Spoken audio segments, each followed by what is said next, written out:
ॐ भद्रं कर्णेभिः शृणुयाम देवाः भद्रं पश्ये माक्षभीर्यजत्राः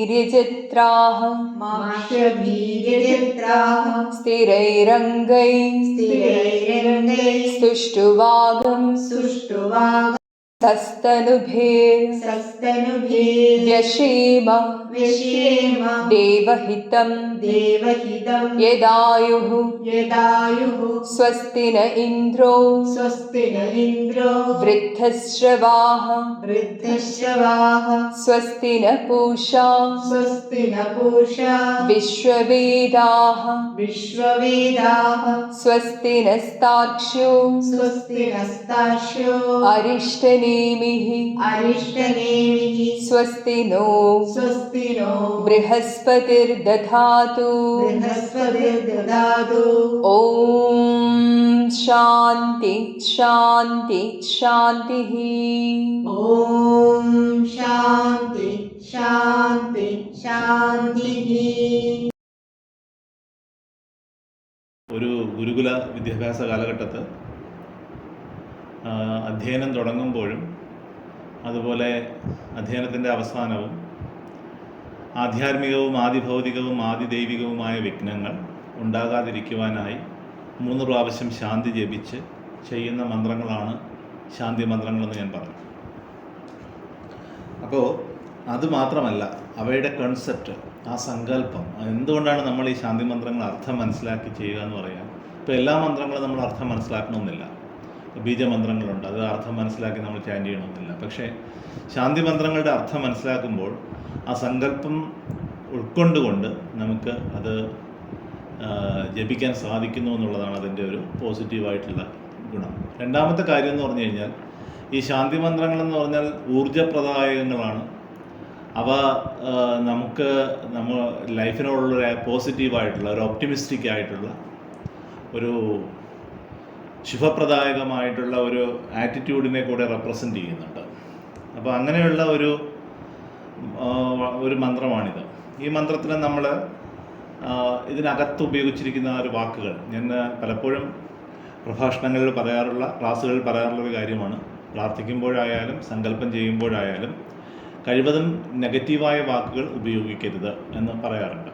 അതായത് അസുഖം മാറണമേ എന്ന് പ്രാർത്ഥിക്കരുത്, പകരം സുഖം വരയണമേ, എൻ്റെ പേടി മാറണം എന്ന് പറയുന്നതിന് പകരം എനിക്ക് ധൈര്യമുണ്ടാകണം, ഇങ്ങനെയുള്ള സങ്കല്പങ്ങൾ മാത്രമേ കൊടുക്കാറുള്ളൂ. കാരണം നമ്മുടെ ഉപബോധ മനസ്സും അല്ലെങ്കിൽ യൂണിവേഴ്സും വാക്കുകളെയാണ് എടുക്കുന്നത്. ആ വാക്കുകൾ, നമ്മളിൽ നിന്ന് പുറപ്പെടുന്ന വാക്കുകളും ആ വാക്കുകൾ നമ്മുടെ ഉള്ളിൽ അതിൻ്റെ ഒരു അർത്ഥം, നമ്മളുടെ ഒരു കൺസെപ്റ്റ് ഉണ്ട്. നമ്മൾ ഭയം എന്ന് പറയുമ്പോൾ ഉണ്ടാകുന്ന ആ മനസ്സിലുണ്ടാകുന്ന കൺസെപ്റ്റും അല്ലെങ്കിൽ മനസ്സിലുണ്ടാകുന്ന അല്ലെങ്കിൽ മനസ്സിലും ശരീരത്തിലും ഉണ്ടാകുന്ന പ്രവർത്തനങ്ങളും ധൈര്യം എന്ന് പറയുമ്പോൾ ഉണ്ടാകുന്ന പ്രവർത്തനങ്ങളും ഡിഫറൻ്റാണ്. അപ്പോൾ വാക്കുകൾ നമ്മൾ വളരെ സൂക്ഷിച്ച് വേണം സങ്കല്പധ്യാനം ചെയ്യുമ്പോൾ ഉപയോഗിക്കേണ്ടത്.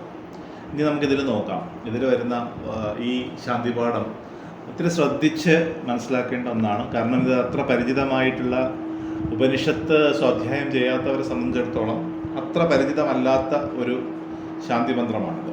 അപ്പോൾ നമുക്ക് അതുകൊണ്ട് തന്നെ ഇതൊന്ന് കൃത്യമായിട്ട് വാക്കുകൾ എന്തൊക്കെയാണെന്ന് മനസ്സിലാക്കുക. സംസ്കൃതത്തിൽ അന്വയം എന്ന് പറഞ്ഞൊരു പ്രോസസ്സുണ്ട്. അതായത് വാക്കുകൾ അങ്ങോട്ടും ഇങ്ങോട്ടും മാറിക്കിടക്കും. അപ്പോൾ പ്രത്യേകിച്ച് പദ്യത്തിൽ, ആ പദ്യത്തിൽ നിന്ന് നമ്മൾ ആ വാക്കുകൾ ഒരു ഓർഡറിലാക്കിയിട്ടാണ് അർത്ഥം മനസ്സിലാക്കാൻ ശ്രമിക്കുക.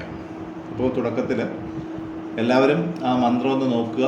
വേണമെന്നുള്ളവർ ഇത് ഒന്ന് എഴുതി മനസ്സിലാക്കാൻ ശ്രമിക്കുക. കാരണം ഇത് ഓർമ്മയിലിരിക്കാൻ ബുദ്ധിമുട്ടായിരിക്കും. അപ്പോൾ അർത്ഥം ക്ലിയർ ആകണമെന്നുണ്ടെങ്കിൽ നമ്മൾ ആ ഓർഡർ ഒന്ന് എഴുതി വെക്കുന്നത് നല്ലതായിരിക്കും. അർത്ഥവും, ചില വാക്കുകളുടെ അർത്ഥവും. ഓം ഭദ്രം കർണേഭിഹി ശൃണുയാമ ദേവാഹ എന്നാണ് തുടങ്ങുന്നത്. അപ്പോൾ ദേവാഹ എന്ന് അഡ്രസ്സ് ചെയ്യുന്നു. ഓം എന്ന് പറഞ്ഞാൽ നമുക്കറിയാം പ്രണവസ്വരൂപമാണ്, ആത്മാവിൻ്റെ ഏകാക്ഷരമാണ് ഓങ്കാരം എന്ന് നമുക്കറിയാം. അല്ലെങ്കിൽ ആത്മാവിൻ്റെ നാദസ്വരൂപമാണ് ഓങ്കാരമെന്ന് നമുക്ക് പറയാം. അപ്പോൾ ആ ഓമിൽ നമ്മൾ തുടങ്ങിയ ശേഷം ഭദ്രം കർണേഭിഹി ശൃണുയാമ ദേവാഹ. അഡ്രസ്സിങ് ചെയ്യുന്നത് ദേവാഹ. ദേവാഹ ദിവ് എന്ന് പറയുന്ന ഒരു ധാതുവിൽ നിന്ന്, അതായത് ദിവ് എന്ന് പറഞ്ഞാൽ പ്രകാശമാണ്. അപ്പോൾ ഒരു പ്രകാശത്തിൻ്റെ ലോകമാണ്. നമ്മുടെ ഉള്ളിൽ പ്രകാശത്തിൻ്റെ ഒരു ലോകമുണ്ട്, നമ്മുടെ ഉള്ളിൽ ഒരു തമസിൻ്റെ ലോകവുമുണ്ട്. അതുകൊണ്ടാണ് ശാന്തി മന്ത്രങ്ങൾ ഈ എന്താണ് തമസോമാ ജ്യോതിർഗമയ എന്ന് പ്രാർത്ഥിക്കുന്നത്. തമസിൽ നിന്ന് ജ്യോതിസിലേക്ക് പോകട്ടെ, അതായത് തമോമയമായ ലോകം, അസൂര്യമായ ലോകങ്ങളിൽ നിന്നും. അസൂര്യം എന്ന പ്രയോഗം ഈശാവാസ്യത്തിലുണ്ട്. അസൂര്യമായ അത്തരം ലോകങ്ങളിൽ നിന്ന് പ്രകാശമുള്ള ലോകങ്ങളിലേക്കുള്ള പരിവർത്തനമാണ് വാസ്തവത്തിൽ ആത്മീയ അന്വേഷണവും ആത്മീയ ഉപാസനയുടെയും സാധനയുടെയും എല്ലാം ലക്ഷ്യമെന്ന് പറയുന്നത് തന്നെ. അപ്പോൾ നമ്മുടെ വാക്കുകളിലും ചിന്തകളിലും പ്രവർത്തികളിലുമെല്ലാം ആ പ്രകാശത്തിൻ്റെ പ്രസ്ഫുരണങ്ങൾ ഉണ്ടാകുമ്പോൾ അത് നമ്മുടെ ആത്മീയ മാർഗത്തിലേക്കുള്ള അല്ലെങ്കിൽ ആത്മീയ ജീവിതത്തിലേക്കുള്ള ഒരു പാതയായിട്ട് മാറുന്നു. അപ്പോൾ അതുകൊണ്ട് തന്നെ ദേവൻ എന്ന് പറയുന്നത് അല്ലെങ്കിൽ ദേവതകൾ എന്ന് പറയുന്നത് ഉപനിഷത്തിൽ വരുമ്പോൾ അതിൻ്റെ സ്ഥൂലമായ അർത്ഥത്തിൽ എടുക്കരുത്. നമ്മൾ സാധാരണ പറയുന്ന ദേവതകളുണ്ടല്ലോ, ഇപ്പോൾ ഇന്ദ്രൻ, വരുണൻ എന്നൊക്കെ പറയുന്ന ദേവതകൾ, അത് ആ അർത്ഥമല്ല. പിന്നെന്താണ് പ്രകാശം, ദിവ് എന്ന് പറയുന്ന പ്രകാശലോകം. ആ പ്രകാശലോകത്തെ അഡ്രസ്സ് ചെയ്തുകൊണ്ട്, ആ പ്രകാശത്തെ അല്ലെങ്കിൽ അറിവിൻ്റെ പ്രകാശത്തെ അഡ്രസ്സ് ചെയ്തുകൊണ്ടാണ് ഇത് തുടങ്ങുന്നത്. ആ പ്രകാശത്തിനോട് അല്ലെങ്കിൽ ബ്രഹ്മപ്രകാശം നമുക്ക് പറയാം. ഞാൻ പറഞ്ഞിട്ടുണ്ട്, ഉപനിഷത്തിൽ ആത്യന്തികമായിട്ട് ദേവൻ അല്ലെങ്കിൽ ഉപനിഷത്തിലെ ഏറ്റവും ഉയർന്ന സങ്കല്പം നമ്മൾ കഴിഞ്ഞ ക്ലാസ്സിൽ ബ്രഹ്മത്തെക്കുറിച്ച് പറഞ്ഞു. ആ ബ്രഹ്മം അഥവാ പരമാത്മൻ എന്ന് നമുക്ക് പറയുന്ന ബ്രഹ്മം, ആ ബ്രഹ്മത്തെ അഡ്രസ്സ് ചെയ്തുകൊണ്ട് പറയുകയാണ് എന്താണ് ഭദ്രം കർണേഭിഹി ശൃണുയാമ. കർണേഭിഹി ഭദ്രം ശൃണുയാമ. കർണേഭിഹി ഭദ്രം ശൃണുയാമ. കർണേഭിഹി, കർണം നമുക്കെല്ലാം അറിയാം, കാതുകൾ, ചെവികൾ. ചെവികൾ കൊണ്ട്, കർണേഭിഹി എന്ന് പറഞ്ഞാൽ ഞങ്ങൾ ചെവികൾ കൊണ്ട്, ഞങ്ങൾ കാതുകൾ കൊണ്ട് ഭദ്രമായതിനെ, മംഗളമായതിനെ, ശിവമായതിനെ, നല്ലത് ശൃണുയാമ, കേൾക്കട്ടെ. അപ്പോൾ ദേവാഹ പ്രകാശമേ, അല്ലെങ്കിൽ ബ്രഹ്മപ്രകാശമേ, അല്ലെങ്കിൽ ജ്ഞാനപ്രകാശമേ, ഞങ്ങളുടെ കാതുകൾ കൊണ്ട് ഭദ്രമായതിനെ അല്ലെങ്കിൽ മംഗളമായതിനെ കേൾക്കട്ടെ എന്നാണ് ആദ്യം പറയുന്നത്. ഓം ഭദ്രം കർണേഭിഹി ശൃണുയാമ ദേവാഹ എന്ന് പറഞ്ഞാൽ ഓം ദേവാഹ കർണേഭിഹി ഭദ്രം ശൃണുയാമ, ഞങ്ങൾ കാതുകൾ കൊണ്ട് മംഗളമായതിനെ, നല്ലത്, നന്മയുള്ള കാര്യങ്ങൾ കേൾക്കട്ടെ. അപ്പോൾ അവിടെ നമുക്ക് മനസ്സിലാക്കേണ്ടത് എന്താണ്? നമ്മുടെ ഉള്ളിലുള്ളൊരു ഡിസ്ക്രിമിനേഷനെ കുറിച്ച് കൂടിയാണ് പറയുന്നത്. ഒരു നിത്യാനിത്യ വിവേചന ബോധത്തെക്കുറിച്ചാണ് പറയുന്നത്. നമ്മൾ ആഗ്രഹിക്കുന്നതാണ് നമ്മൾ കേൾക്കുന്നതെന്നും നമ്മൾ ആഗ്രഹിക്കുന്നതാണ് നമ്മൾ കാണുന്നതെന്നും പറയാറുണ്ട്. അതുപോലെ ഇവിടെ ശരിക്കും നമ്മുടെ മാനസിക സങ്കല്പങ്ങൾ, നമ്മുടെ ഇഷ്ടാനിഷ്ടങ്ങൾ, നമ്മുടെ ആത്മാവിൻ്റെ വാസന എന്നിവയ്ക്ക് അനുസൃതമായി നമുക്ക് സഹജമായി താല്പര്യമുള്ള കാര്യങ്ങളാണ്, ആ സാഹചര്യം ആണ് നമ്മളിലേക്ക് എപ്പോഴും വരുന്നത്. നമ്മളതിനെ ഡ്രാഗ് ചെയ്യുകയാണ്, നമ്മളതിനെ അട്രാക്റ്റ് ചെയ്യുകയാണ്. അപ്പോൾ അങ്ങനെയുള്ള വ്യക്തികളോ അങ്ങനെയുള്ള വാക്കുകളോ അങ്ങനെയുള്ള അനുഭവങ്ങളോ അങ്ങനെയുള്ള വസ്തുക്കളോ ഒക്കെ നമ്മൾ തന്നെയാണ് അതിനെ ആകർഷിച്ച് കൊണ്ടുവരിക. അപ്പോൾ ഒരു സത്സംഗം എന്ന് പറയുമ്പോൾ അവിടെ നല്ല വാക്കുകളുടെ, ഇപ്പം നമ്മൾ പല സ്ഥലങ്ങളിൽ ഇരിക്കുകയാണ്, നമ്മളിപ്പോൾ പരസ്പരം കാണുന്നില്ല എന്ന് പറഞ്ഞു കഴിഞ്ഞാൽ നമ്മൾ പരസ്പരം മുഖം കണ്ടുകണ്ടല്ല സംസാരിക്കുന്നത്. പക്ഷേ ബൃഹദാരണ്യക ഉപനിഷത്തിൽ പറയുന്നത് പോലെ എവിടെയാണോ പ്രകാശം, സൂര്യൻ്റെ പ്രകാശവും ചന്ദ്രൻ്റെ പ്രകാശവും നക്ഷത്രങ്ങളുടെ പ്രകാശവും എല്ലാം അവസാനിക്കുന്നത്, അപ്പോൾ നമുക്ക് പരസ്പരം അവിടെ നമ്മളെ പരസ്പരം കാണിക്കുന്നു, വാക്ക് അവിടെ പ്രകാശമായി പ്രവർത്തിക്കുന്നു എന്ന് പറയുന്നുണ്ട്. ഇവിടെ നമ്മളെ ഇപ്പോൾ പരസ്പരം കാണിച്ചു കൊണ്ടിരിക്കുന്നതും വാക്കാണ്. അപ്പോൾ അതുപോലെ തന്നെ ഈ നമ്മുടെ കാതുകൾ കൊണ്ട് ഭദ്രമായത് കേൾക്കട്ടെ എന്നുള്ളത് ഒരു ചോയ്സാണ്. ഇപ്പോൾ നമ്മൾ പോകുന്നത് ഒരു ദുഷ്സംഗത്തിലാണെങ്കിൽ, അല്ലെങ്കിൽ അത്തരം ഒരു സാഹചര്യത്തിലാണ്, അത്തരം ഒരു അന്തരീക്ഷമാണ്. നിങ്ങൾ ഇപ്പോൾ ഗൂഗിളിൽ പോകുന്നു, നിങ്ങൾക്ക് വേണമെങ്കിൽ നല്ല വാക്കുകളെയും നല്ല മോട്ടിവേഷൻ കിട്ടുന്ന രീതിയിലുള്ള പ്രഭാഷണങ്ങളോ അല്ലെങ്കിൽ വളരെ ഇഷ്ടമുള്ള രീതിയിലുള്ള എന്താണ് നമുക്ക് മനസ്സിന് സൂത്തിങ് ആയിട്ടുള്ള എക്സ്പീരിയൻസ് നൽകുന്ന ഡിവോഷണൽ സോങ്സോ ഇൻസ്ട്രുമെൻ്റൽ മ്യൂസിക്കോ കർണാട്ടിക്കോ കേൾക്കാം. അതേസമയം മനസ്സിനെ ആസുരഭാവത്തിലേക്കോ രജസ്സിലേക്കോ അല്ലെങ്കിൽ ഡിപ്രസീവായിട്ടോ നയിക്കുന്ന കാര്യങ്ങളോ വേണമെങ്കിൽ അതിലേക്ക് പോകാം. അല്ലെങ്കിൽ ആസക്തിയിലോട്ട് നമ്മുടെ മനസ്സിനെയും നമ്മുടെ ശരീരത്തെയും നയിക്കുന്ന കാര്യങ്ങളിലേക്ക് വേണമെങ്കിൽ അങ്ങോട്ട് പോകാം. ദ ചോയ്സ് ഈസ് യുവേഴ്സ് അല്ലേ. നമുക്ക് തിരഞ്ഞെടുക്കുവാനുള്ള ഒരു വലിയൊരു അനന്തമായൊരു സ്വാതന്ത്ര്യം ഇന്ന് നമുക്കുണ്ട്. അപ്പോൾ ആ അനന്തമായ സ്വാതന്ത്ര്യത്തിൽ നിന്നും നമുക്ക് വേണ്ടതും നമുക്ക് പ്രയോജനപ്രദമായതും നമ്മുടെ ശരീരത്തിനും മനസ്സിനും ആത്മാവിനും ബുദ്ധിക്കും ഒരു തണൽ നൽകുന്നതും അല്ലെങ്കിൽ വളർച്ചയേകുന്നതുമായിട്ടുള്ള കാര്യങ്ങൾ സെലക്ട് ചെയ്യുന്നതിന് ഉള്ള ഒരു അടിസ്ഥാന ശാന്തി മന്ത്രമായിട്ട് നമുക്ക് വേണമെങ്കിൽ ഇതിനെ എടുക്കാം. അപ്പോൾ ഭദ്രം കർണേഭിഹി ശൃണുയാമ ദേവാഹ എന്ന് പറയുമ്പോൾ ഞങ്ങൾ ചെവികൾ കൊണ്ട് ഭദ്രമായതിനെ അല്ലെങ്കിൽ ഞങ്ങളുടെ കാതുകൾ ശിവമായതിനെ മംഗളമായതിനെ കേൾപ്പിക്കട്ടെ, അല്ലെങ്കിൽ അത് മാത്രം ഞങ്ങൾ കേൾക്കട്ടെ. അപ്പം മറ്റുള്ളവരെ കുറിച്ച് തന്നെ നല്ലത് കേൾക്കട്ടെ എന്നുള്ള അർത്ഥം, നല്ലത് അഡോപ്റ്റ് ചെയ്യട്ടെ എന്നുള്ള അർത്ഥമാണ്. ആ ഒരു ചോയ്സിനെ കുറിച്ച് കൂടിയാണ് അവിടെ പറയുന്നത്. അടുത്തെന്താണ്? ഭദ്രം പശ്യേമ അക്ഷഫിർ യജത്രാഹ. അക്ഷഫി അതാ യജത്രാഹ എന്ന് പറഞ്ഞു കഴിഞ്ഞാൽ യജ്ഞശീലരായ യജ്ഞശീലരായ അല്ലെങ്കിൽ യജനശീലരായിട്ടുള്ള ഞങ്ങൾ. അപ്പോൾ യജ്ഞം ചെയ്യുന്നവരായ ഞങ്ങൾ. ഇപ്പോൾ നമ്മൾ പണ്ട് ഈ വേദങ്ങളിലാണ് ഉപനിഷത്ത് വരുന്നത്. അപ്പോൾ ഇവരെല്ലാം തന്നെ യാജ്ഞികരാണ്. അപ്പോൾ അങ്ങനെയുള്ള യജ്ഞം ചെയ്യുന്ന ഞങ്ങൾ എന്നുള്ള അർത്ഥവും ഇവിടെ നമുക്ക് പറയാം. അതേസമയം യജ്ഞം എന്ന് പറയുന്നത് ത്യാഗശീലമാണ്. അഗ്നിയിൽ നമ്മൾ ഹവിസ് സമർപ്പിക്കുകയാണ്. ഇതം ന മമ ഇതം അഗ്നയേ സ്വാഹ എന്നാണല്ലോ നമ്മൾ പറയുന്നത്. അതായത് ഇതൊന്നും എൻ്റേതല്ല, ഞാനിതെല്ലാം അഗ്നിക്ക് സമർപ്പിക്കുന്നു എന്ന ഒരു തേന തെക്തേന ഭുഞ്ചിത എന്ന ചിന്താഗതിയോടുകൂടി നമ്മൾ ആ ഈശാവാസ്യത്തിലെ കഴിഞ്ഞ ക്ലാസ്സിൽ നമ്മൾ ആ മന്ത്രം പഠിച്ചു. ഈശാവാസ്യമിതം സർവം തേന തെക്തേന ഭുഞ്ചിത. ത്യജിച്ച് ഭുജിക്കുന്നതിൻ്റേതായിട്ടുള്ള ആ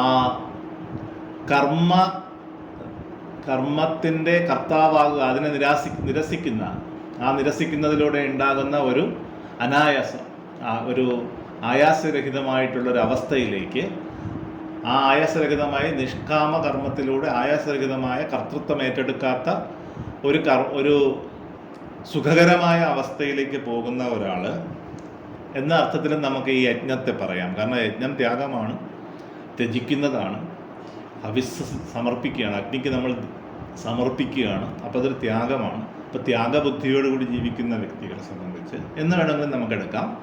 യജ്ഞം ചെയ്യുന്നവരായ ഞങ്ങൾ എന്നുള്ള അർത്ഥത്തിനും എടുക്കാം. യജത്രാഹ എന്ന് പറയുന്ന വാക്കിനെ നമുക്ക് ആ രീതിയിൽ കാണാം. അടുത്തതോ അങ്ങനെയുള്ള ഞങ്ങൾ, യജ്ഞം ചെയ്യുന്നവരായ ഞങ്ങൾ, ത്യാഗബുദ്ധിയുള്ള. അപ്പോൾ വെറുതെ ഒരു ആചാരം പോലെ കുറച്ച് ഒരു ഹോമകുണ്ടം ഉണ്ടാക്കിയിട്ട് നമ്മൾ കുറച്ച് ഹവിസ് സമർപ്പിച്ചു എന്ന് പറഞ്ഞുകൊണ്ട് വാസ്തവത്തിൽ ആരും യജ്ഞശീലരായി മാറില്ല. നമ്മുടെ ഉള്ളിൽ ആ ഒരു തേന തെക്തേന ഭുഞ്ചിത എന്നുള്ളതിൻ്റെ സാരസ്യം തെളിയുകയും ആ സാരസ്യം തെളിഞ്ഞ് അതിനനുസൃതമായിട്ടുള്ള ഒരു ജീവിതം, ഒരു മനോജീവിതവും ഒരു പുറമേയുള്ള ജീവിതവും ഒരു ബാഹ്യ ജീവിതവും നമുക്ക് നയിക്കാൻ കഴിയുമ്പോഴാണ് വാസ്തവത്തിൽ അതിൻ്റെ അർത്ഥം നമ്മൾ ഉൾക്കൊള്ളുക. അങ്ങനെയുള്ള ഞങ്ങൾ എന്ത് ചെയ്യണം? അക്ഷഭിഹി അത് നോക്കുക. അക്ഷഭിഹി ഭദ്രം പശ്യേമ. അക്ഷഭിഹി ഭദ്രം പശ്യേമ. പശ്യേമ എന്ന് പറഞ്ഞാൽ കാണുമാറാകട്ടെ. അക്ഷഭിഹി നമുക്കറിയാം, അക്ഷി എന്ന് നമ്മൾ വാക്ക് മലയാളത്തിലൊക്കെ ഉപയോഗിക്കുന്നതാണ് കണ്ണുകൾ എന്നുള്ളതാണ്. അപ്പോൾ കാതുകൾ കൊണ്ട് നമ്മൾ മംഗളകരമായതിനെ അല്ലെങ്കിൽ ശ്രീ നിറഞ്ഞതിനെ കാണട്ടെ എന്ന് പറയുന്നത്, കേൾക്കട്ടെ എന്ന് പറയുന്നത് പോലെ തന്നെ യജ്ഞശീലരായ ഞങ്ങൾ കണ്ണുകൾ കൊണ്ട് ഭദ്രമായതിനെ കാണട്ടെ, മംഗളകരമായതിനെ കാണട്ടെ. നമ്മുടെ മനസ്സിന് സന്തോഷം നൽകുന്ന, നല്ല വൈബ്രേഷനുള്ളിൽ കിട്ടുന്ന, പോസിറ്റീവായൊരു പരിണാമം നമ്മൾ ഉണ്ടാക്കുന്ന, മനസ്സിന് ആനന്ദം നൽകുന്ന കാഴ്ചകൾ നമ്മൾ കാണട്ടെ, അല്ലേ? അങ്ങനെയുണ്ട്. ഇപ്പോൾ നമ്മൾ പലപ്പോഴും ന്യൂസ് കാണുമ്പോഴായാലും ശരി, യുദ്ധം കാണുമ്പോഴായാലും ശരി, അത് ഓരോന്നും നമ്മുടെ മനസ്സിലുണ്ടാക്കുന്ന കർമ്മമുദ്രകൾ ഓരോന്നാണ്. നമ്മുടെ മനസ്സിൻ്റെ സെൻസിറ്റിവിറ്റിയെ ആശ്രയിച്ചും കാണുന്ന കാഴ്ചകളെ ആശ്രയിച്ചും നമ്മളിൽ കർമ്മമുദ്രകൾ പതിഞ്ഞുകൊണ്ടിരിക്കുകയാണ്. നമ്മൾ കരുതും വളരെ വളരെ സില്ലിയായി അല്ലെ വളരെ സിമ്പിളായിട്ടിരുന്ന് നമ്മളൊരു ന്യൂസ് കാണുന്നു. പക്ഷേ ആ ന്യൂസിൽ അല്ലെങ്കിൽ ഇപ്പോൾ ഒരു സിനിമ കാണുന്നു, അതിൽ ചില വയലൻസ് രംഗങ്ങൾ കാണുന്നു. ഇതൊക്കെ നമ്മുടെ സെൻസിറ്റിവിറ്റിയെ ഡിപ്പെൻഡ് ചെയ്ത് അത് നമ്മളിൽ അർപ്പിക്കുന്ന അല്ലെങ്കിൽ നമ്മളിൽ ഏൽപ്പിക്കുന്ന ഇംപ്രിൻസ്, അതെല്ലാം കർമ്മമുദ്രകളായി നമ്മുടെ ആത്മാവിൽ പതിഞ്ഞുകൊണ്ടിരിക്കുകയാണ്. അത് നമ്മുടെ സഞ്ചിത സംസ്കാരമായും പ്രാരാബ്ധമായും ആഗമിയായിട്ടുമുള്ള കർമ്മ സംസ്കാരമായിട്ട് നമ്മളുടെ പല പല പ്രവൃത്തികളിലും ജീവിതത്തിൽ നമ്മളിലേക്ക് വരുന്ന പല പല പ്രവൃത്തികളിലേക്കും റിഫ്ലക്റ്റ് ചെയ്തുകൊണ്ടിരിക്കുകയും ചെയ്യും. അതുകൊണ്ട് തന്നെ ഇവിടെ നമ്മൾ വിവേകബുദ്ധിയോടുകൂടി സെലക്റ്റീവായിട്ട് കാണണം, സെലക്റ്റീവായിട്ട് കേൾക്കണം. അങ്ങനെ ഒരു വലിയൊരു ഉപദേശമാണ് ഇവിടെ നമുക്ക് ഈ വരികളിൽ കിട്ടുക. ഇപ്പോൾ എന്താ പറയുക, ഇപ്പോൾ പറഞ്ഞിരിക്കുന്നത് യെസ്, അപ്പോൾ ഞങ്ങൾ യജ്ഞശീലരായിട്ടുള്ള ഞങ്ങൾ കണ്ണുകളാൽ മംഗളകരമായതിനെ കാണട്ടെ എന്നുള്ളതാണ് ആ വരി. ഇനി അടുത്തെന്താണ്? സ്ഥിരൈഹി അംഗൈ സ്ഥിരൈഹി അംഗൈ തുഷ്ടുവാം സഹ. സ്ഥിരൈഹി അംഗൈ, അതും വളരെ നല്ലൊരു സങ്കല്പമാണ്. നമ്മുടെ ശരീരം അല്ലെങ്കിൽ നമ്മുടെ അംഗം എന്ന് പറഞ്ഞാൽ അംഗങ്ങളാണ് അല്ലെങ്കിൽ അവയവങ്ങളാണ്. അഷ്ടാംഗ യോഗം എന്നൊക്കെ കേട്ടിട്ടില്ലേ? അപ്പോൾ 8 അംഗങ്ങളെന്നാണ്, അതായത് 8 അവയവങ്ങളുള്ള യോഗമാണത്. അതുപോലെ തന്നെ സ്ഥിരൈഹി അംഗൈ, സ്ഥിരമായ കൺസിസ്റ്റൻ്റായ അല്ലെങ്കിൽ ഫീബിൾ അല്ലാത്ത സ്ട്രോങ് ആയിട്ടുള്ള അവയവങ്ങളോടുകൂടി, ബലമുള്ള അവയവങ്ങളോട്, അങ്ങനെയുള്ള അവയവങ്ങൾ ചേർന്ന ശരീരത്തോടെ നമ്മൾ എന്ത് ചെയ്യണം? തുഷ്ടുവാം സഹ, അവനെ നമ്മൾ എന്ത് ചെയ്യുക? തുഷ്ടുവാം എന്ന് പറഞ്ഞാൽ സ്തുതിക്കുക. അവനെ നമ്മൾ സ്തുതിക്കുന്നു, അല്ലെങ്കിൽ അവനെ നമ്മൾ സങ്കല്പിക്കുന്നു, അവനെ നമ്മൾ ധ്യാനിക്കുന്നു. അങ്ങനെ ധ്യാനിക്കുന്നവരായിട്ട്, അപ്പോൾ നല്ല ഞാൻ നേരത്തെ പറഞ്ഞു, ഉപനിഷത്ത് കാല അല്ലെങ്കിൽ ശ്രുതികൾ ശരീരത്തിന് വളരെയേറെ, ഇപ്പോൾ ബ്രഹ്മം സത്യം ജഗത് മിഥ്യ എന്ന് പറയുന്ന ഈ ശരീരം എന്ന് പറയുന്നത് ജനിച്ച് വളർന്ന് തളർന്ന് ഇല്ലാതാകുന്ന ഒന്നാണെന്ന് വളരെ വ്യക്തമായി മനസ്സിലാക്കുമ്പോഴും നമ്മുടെ മഹർഷിമാർ ശരീരത്തിന് വളരെയേറെ വലിയൊരു പ്രാധാന്യം നൽകുന്നുണ്ട്. ശരീരം ക്ഷേത്രമാണെന്ന് ഭഗവത്ഗീതയിൽ പറയുന്നുണ്ട്. അപ്പോൾ അപ്പം നമ്മൾ എങ്ങനെയുള്ള ശരീരത്തോട് കൂടിയവരാകണം എന്നാണ് ഇവിടെ സങ്കല്പം ചെയ്യുന്നത്. ഉറച്ച ശരീരം, അത് സ്ഥിരമായിരിക്കുകയും വേണം. സ്ഥിരമായ ഉറച്ച ശരീരമുള്ള ഉറച്ച ശരീരമുള്ള ഞങ്ങൾ, അല്ലെങ്കിൽ ഉറച്ച അവയവങ്ങളോട് കൂടിയ ശരീരമുള്ള ഞങ്ങൾ. ആ ശരീരം കൊണ്ട് തലകുത്തി മറിയാനല്ല പറയുന്നത്, ആ ശരീരത്തിനുള്ള മനസ്സുകൊണ്ട് തുഷ്ടുവാം സഹ. സഹ ഇവിടെ ബ്രഹ്മം തന്നെയാണ്, അല്ലെങ്കിൽ ആ പ്രകാശമാണ്. അവനെന്ന് ഉദ്ദേശിക്കുന്നത് ഏതെങ്കിലും ഒരു പ്രത്യേക സ്പെസിഫൈഡ് ആയിട്ടുള്ള ഒരു ദേവനെയല്ല, ഒന്നുകിൽ പ്രകാശമാണ് അല്ലെങ്കിൽ ബ്രഹ്മമാണ്. ബ്രഹ്മം എന്താണെന്ന് നമ്മൾ ലാസ്റ്റ് ഇന്നത്തെ സെഷൻ്റെ അവസാനം സംസാരിക്കുന്നുണ്ട്. അപ്പോൾ തുഷ്ടുവാം സഹ, സദാ പ്രഭുവിനെ എപ്പോഴും ആ ഒരു സങ്കല്പത്തോടെ, മാനസിക സങ്കല്പത്തോടു കൂടി ഉറച്ച ശരീരമുള്ള നമ്മൾ എങ്ങനെ ജീവിക്കണം? ദേവഹിതം യത് ആയുഹു വ്യശേമഹി. അപ്പോൾ സ്ഥിരൈഹി അംഗൈഹി, സ്ഥിരമായിട്ടുള്ള അവയവങ്ങളുള്ള ഉറച്ച ശരീരം കൊണ്ട്, അതോടൊപ്പം എന്താണ്? തുഷ്ടുവാം സഹ, എപ്പോഴും ആ ബ്രഹ്മത്തെ സങ്കല്പിക്കുന്നവരായി കഴിയണം. ഏതുവരെ? ദേവഹിതം യത് ആയുഹു വ്യശേമഹി. ദേവഹിതമായിട്ടുള്ള ആയുസ്, ദേവഹിതമായിട്ടുള്ള ആയുസ് എത്രയുണ്ടോ അത്. യത് ആയുഹു, നമ്മൾ പറയില്ല യത് ആയുഹു തത് എന്ന് നമ്മൾ പറയാറുണ്ട്. അത് തന്നെയാണ്. എത്ര ആയുസ്സാണോ ഉള്ളത്, ബ്രഹ്മോപാസനയ്ക്ക് ഈ പ്രകാശത്തെ ഉപാസിച്ച് ഞാൻ ആ പ്രകാശം തന്നെയാണ് എന്ന് പറയുന്ന ബോധത്തിൽ എത്തിച്ചേരുവാനുള്ള മോക്ഷപ്രാപ്തി എന്ന് പറയുന്നത് അതാണ്, ലിബറേഷൻ അതാണ്. ആ ഒരു മോക്ഷപ്രാപ്തിയിലേക്ക് എത്തുന്നതിന് വേണ്ടി ഉള്ള സമയം, അതിനു വേണ്ടിയുള്ള സാധനയായിട്ട് ആയുസ്സിനെ മുഴുവൻ മാറ്റുക. അതായത് ദേവഹിതമായിട്ടുള്ള ആയുസ് എത്രയാണോ അത്രത്തോളം വിഷേമഹി, ഞങ്ങൾ പ്രാപിക്കട്ടെ. യത് ആയുഹു, ആയുസ് എത്രയാണോ, ദേവഹിതമായിട്ടുള്ള നമ്മുടെ ആയുസ് എത്രയാണോ അത്രയും ആയുസ്സിലും ഉറച്ച ശരീരത്തോടു കൂടി എപ്പോഴും ബ്രഹ്മസങ്കല്പം ചെയ്ത് എന്ന് വെച്ച് കഴിഞ്ഞാൽ നമ്മൾ ബ്രഹ്മസങ്കല്പം എപ്പോഴും ചെയ്യുക എന്ന് പറഞ്ഞു കഴിഞ്ഞാൽ നമ്മൾ മറ്റൊരു പ്രവൃത്തിയും ഇല്ലാതെ മറ്റൊരു കർമ്മവും ചെയ്യാതിരിക്കണം എന്നല്ല എൻ്റെ അർത്ഥം. നമ്മൾ നമ്മുടെ ബോധത്തിൽ സ്ഥിരമായിട്ട്, ഞാൻ പലപ്പോഴും പലരോടും പറയാറുണ്ട്, നമ്മളുടെ ബോധത്തിൽ നമ്മൾ ചില ആളുകളെ സ്ഥിരമായിട്ട് കൊണ്ടു നടക്കാറുണ്ട്. അപ്പോൾ നമ്മൾ മിക്കവാറും നമ്മുടെ ഓർമ്മയിൽ എപ്പോഴും അവരിങ്ങനെ ചുമ്മാ വന്നു പോകും. ഇപ്പോൾ ഒരു സ്ത്രീക്ക് ഒരു കുഞ്ഞ് ജനിച്ചു എന്ന് വിചാരിക്കുക. അപ്പോൾ ആ കുഞ്ഞിനെ ആദ്യത്തെ ശൈശവ കാലഘട്ടത്തിൽ അമ്മയുടെ പരിചരണം, അല്ലെങ്കിൽ അമ്മ എപ്പോഴും കുഞ്ഞിൻ്റെ കൂടെയുള്ള സന്ദർഭത്തിൽ, എല്ലാ സന്ദർഭത്തിലും ചിലപ്പോൾ ഉറങ്ങുമ്പോൾ പോലും അമ്മയുടെ മനസ്സിൽ ആ കുഞ്ഞുണ്ടാവും. അപ്പോൾ അതിപ്പോൾ എന്ത് ചെയ്യുക, ഉറങ്ങുകയാണോ അല്ലെങ്കിൽ അത് കളിക്കുകയാണോ ചിരിക്കുകയാണോ ആഹാരം കഴിച്ചോ, ഇതെല്ലാം എപ്പോഴും എവിടെയാണെങ്കിലും ആ അമ്മയുടെ മനസ്സിലുണ്ടാകും. അതുപോലെ തന്നെ നമ്മുടെ മനസ്സിൽ ചില വ്യക്തികൾ ചില സന്ദർഭങ്ങളിൽ എല്ലായ്പ്പോഴും ഉള്ളതുപോലെ തന്നെയാണ് ഈ സ്ഥിരമായിട്ട് ബ്രഹ്മം എന്ന് പറയുന്ന, അല്ലെങ്കിൽ അനശ്വരത, അമൃതത്വം, ഈശ്വരൻ എന്നൊക്കെ ഏത് തലത്തിലോ നിങ്ങൾ വിളിച്ചോളൂ, ആത്മീയ പ്രകാശമായിട്ടുള്ള ഒന്ന്, ഞാനാണ് അത് എന്ന് പറയുന്ന ആ ഒരു കൺസെപ്റ്റ്, ഇതിനെക്കുറിച്ച് പഠിക്കുന്നൊരു വിദ്യാർത്ഥി, ഇതിൽ കൗതുകമുള്ള ഒരു വിദ്യാർത്ഥിയെ സംബന്ധിച്ചിടത്തോളം അയാൾക്ക് വേണ്ട അടിസ്ഥാന യോഗ്യതയും അയാൾക്ക് വേണ്ട അവസാനത്തെ യോഗ്യതയും, അയാൾ എപ്പോഴും ഞാൻ ഈ പാതയിലാണ്, ഞാൻ ആ പ്രകാശമാണ്, ഞാൻ ആ പ്രകാശമാണെങ്കിലും ഞാൻ ആ പ്രകാശമല്ല എന്ന് നമുക്ക് ഉപനിഷത്തിനകത്ത് പലയിടത്തും കാണാം. എനിക്കതിനെ അറിയാം പക്ഷേ അതിനറിയില്ല എന്ന് പറയുന്ന ഒരു ഐറണിയിലാണ് നമ്മളതിനെ എപ്പോഴും ഇതിനകത്ത് വിശേഷിപ്പിച്ചിരിക്കുന്നത്. അതെന്തുകൊണ്ടാണ് എന്ന് നമ്മൾ മനസ്സിലാക്കുമ്പോൾ നമുക്ക് ഉപനിഷത്തിൻ്റെ പൊരുൾ എന്താണെന്ന് മനസ്സിലാവും. കാരണം നമ്മളൊരു കാര്യം അറിഞ്ഞു എന്നുള്ളത് കൊണ്ട് നമ്മളതാവില്ല. അപ്പോൾ നമ്മളതാണെന്ന് അറിയാമെന്നുള്ളത് കൊണ്ട് നമ്മളതാണ് എന്ന് പറഞ്ഞു കഴിഞ്ഞാൽ തെറ്റാണ്. കാരണം എന്ന് വെച്ചാൽ നമുക്കിപ്പോൾ ഒരു കാര്യമാണെന്ന് നമുക്കറിയാം, പക്ഷേ നമ്മൾ അതിലല്ല ജീവിക്കുന്നതെങ്കിൽ അതാണ് എന്ന് അറിഞ്ഞതുകൊണ്ട് പ്രത്യേകിച്ച് പ്രയോജനമൊന്നുമില്ലല്ലോ. അത് തന്നെയാണ് ഇവിടെ എല്ലാ ഉപനിഷത്തിനകത്തും നമ്മൾ അല്ലെങ്കിൽ പലയിടത്തും ആവർത്തിക്കുന്നൊരു മന്ത്രമുണ്ട്. അതായത് ഞാനതിനെ അറിയുന്നു എന്ന് പറയുന്നവർ അതിനെ അറിയുന്നില്ല, ഞാനതിനെ അറിയുന്നില്ല എന്ന് പറയുന്നവർ ചിലപ്പോൾ അതിനെ അറിഞ്ഞേക്കാം.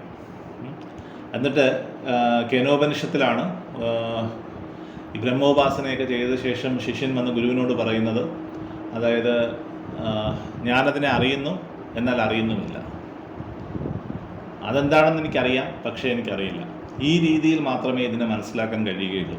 ഇത് കുറച്ച് കോംപ്ലിക്കേറ്റഡ് ആയിട്ട് തോന്നുമെങ്കിലും ധ്യാനം ചെയ്ത് അനശ്വരത എന്താണെന്ന് മനസ്സിലാക്കുമ്പോൾ നമ്മുടെ ഉള്ളിലുള്ള നശ്വരമായ ശരീരം, അല്ലെങ്കിൽ പഞ്ചഭൂത നിർമ്മിതമായിട്ടുള്ള പ്രാണൻ, ഇതെല്ലാം ഒരിക്കൽ പുറത്തു പോയാലും നമ്മുടെ ഉള്ളിലെ അനശ്വരത കർമ്മമുദ്രകളിലൂടെ വീണ്ടും വീണ്ടും ശരീരമെടുത്ത് ജീവിക്കുമെന്നുള്ള സങ്കല്പം മനസ്സിലാക്കി കഴിഞ്ഞാൽ, മോക്ഷപ്രാപ്തി വരെ അങ്ങനെ ജീവിക്കുമെന്നുള്ളത് മനസ്സിലാക്കി കഴിഞ്ഞാൽ ഇതിനകത്ത് ഒരു വൈരുദ്ധ്യവുമില്ല എന്ന് നമുക്ക് മനസ്സിലാക്കാം. ഇപ്പോൾ നമ്മൾ എത്തി നിൽക്കുന്നത് എവിടെയാണ്? ദേവഹിതമായിട്ടുള്ള, അതായത് എപ്പോഴും പ്രഭുവിനെ സ്തുതിക്കുന്നവരായി, അല്ലെങ്കിൽ എപ്പോഴും ഈ ബ്രഹ്മപ്രകാശത്തെ സങ്കല്പിക്കുന്നവരായി, എത്ര ദേവഹിതമായ ആയുസ് മുഴുവനും ഉറച്ച ശരീരത്തോടുകൂടി ആ ദേവഹിതമായ ആയുസ്സിനെ വ്യശേമഹി, ഞങ്ങൾ പ്രാപിക്കട്ടെ, ഞങ്ങൾ ആ ആയുസ്സിലെത്തട്ടെ എന്ന് വെച്ചാൽ നമ്മുടെ ആയുസ്, പുരുഷായുസ് എന്നൊക്കെ പറയുന്നത് 120 വയസ്സായിട്ട് നമ്മൾ കൺസിഡർ ചെയ്യുന്നു. ഇന്ന് ആധുനിക ശാസ്ത്രവും പറയുന്നു ഒരു വ്യക്തിക്ക് 120 വയസ്സ് വരെ ജീവിക്കുവാൻ ഒരു മനുഷ്യന് വാസ്തവത്തിൽ അവന് കാലിബറുണ്ട്, അവന് പൊട്ടൻഷ്യലുണ്ട്. പക്ഷേ പല പല പല ജീവിത സാഹചര്യങ്ങളാലും ജീവിത ശൈലികളാലും അറിവില്ലായ്മയാലുമാണ് നമ്മളുടെ ആയുസ് നേരത്തെ അവസാനിക്കുന്നത്. അപ്പോൾ ദേവഹിതമായ ആ ആയുസ് ഈ സങ്കല്പത്തോടു കൂടി പ്രാപിക്കട്ടെ എന്ന് ആണ് പ്രാർത്ഥിക്കുന്നത്. ഇനി ചില ദേവതകളോട് മംഗളമരുളുവാനായിട്ടുള്ള പ്രാർത്ഥനയാണ് അതിൻ്റെ അടുത്തായിട്ട് വരുന്നത്. സങ്കല്പം ചെയ്യുന്നത് വൃദ്ധസ്രവാഹ ഇന്ദ്രഹ. വളരെ ശ്രുതിയിൽ ഓരോ വാക്കുകളും വളരെ ശ്രദ്ധിച്ചാണ് ഉപയോഗിച്ചിരിക്കുന്നത്. വളരെയധികം ആന്തരികമായിട്ടുള്ള അർത്ഥം അതിനുണ്ടാവും. വൃദ്ധസ്രവാഹ ഇന്ദ്രഹ എന്ന് പറഞ്ഞാൽ വൃദ്ധസ്രവാഹ, വർദ്ധിച്ച അറിവുള്ളവൻ, അതാണ് വൃദ്ധസ്രവം. ഇന്ദ്രൻ വർദ്ധിച്ച അറിവുള്ളതാണ്. ഞാൻ ഇന്ദ്രനെ കുറിച്ച് ഉപനിഷത്തിൽ പറയുന്നത് പഞ്ചേന്ദ്രിയങ്ങളുടെ, അതായത് കണ്ണ്, കാത്, നാക്ക്, മൂക്ക്, ത്വക്ക് തുടങ്ങിയ ഇന്ദ്രിയങ്ങളുടെ രാജാവ്, അത് മനസ്സാണ്. അപ്പോൾ ആ മനസ്സെന്ന് പറയുന്നത് വർദ്ധിച്ച അറിവുള്ളതാണ്. ഈ മനസ്സ് അഥവാ ബുദ്ധി കൊണ്ടാണ് നമ്മൾ എല്ലാ ഇപ്പോൾ യൂണിവേഴ്സിനപ്പുറം അല്ലേ, യൂണിവേഴ്സിനെ കുറിച്ച്, പ്രപഞ്ചത്തെക്കുറിച്ച്, തമോഗർത്തങ്ങളെക്കുറിച്ച്, ഡാർക്ക് എനർജിയെക്കുറിച്ച്, പിന്നെ അതുപോലെ തമോദ്രവ്യത്തെക്കുറിച്ച്, ഇങ്ങനെയുള്ള കാര്യങ്ങൾ യൂണിവേഴ്സിനെ കുറിച്ചും ക്ഷീരപദങ്ങളെക്കുറിച്ചും അതേസമയം ഏറ്റവും സൂക്ഷ്മമായിട്ടുള്ള തലങ്ങളിലുള്ള ഫോട്ടോണുകളെക്കുറിച്ചും വൈറസുകളെക്കുറിച്ചും ഒക്കെ നമ്മളുടെ ബോധം സഞ്ചരിക്കുന്നത് ഈ വർദ്ധിച്ച അറിവിന് ഉള്ള ഇന്ദ്രൻ, അതായത് മനസ്സിനെ കൊണ്ടാണ്. അപ്പോൾ വൃദ്ധസ്രവാഹ ഇന്ദ്രഹ സ്വസ്തി നഹ സ്വസ്തി. നഹ എന്ന് പറഞ്ഞാൽ നമുക്ക് ആര് മംഗളമരളട്ടെ? ഏറ്റവും വികസിതമായ അറിവുള്ള ഇന്ദ്രൻ, ആ അറിവിൻ്റെ ഉടയവനായ ഇന്ദ്രൻ നമുക്ക് സ്വസ്തി അരുളട്ടെ. അതുപോലെ അടുത്ത് പറയുന്നത് വിശ്വവേദാഹ പൂഷാഹ. പൂഷാവ് എന്ന് പറയുന്ന ഒരു വേദിക് ഡേറ്റി ഉണ്ട്. പൂഷാവ് അതേസമയം സൂര്യൻ്റെ പര്യായമായിട്ടും പറയാറുണ്ട്.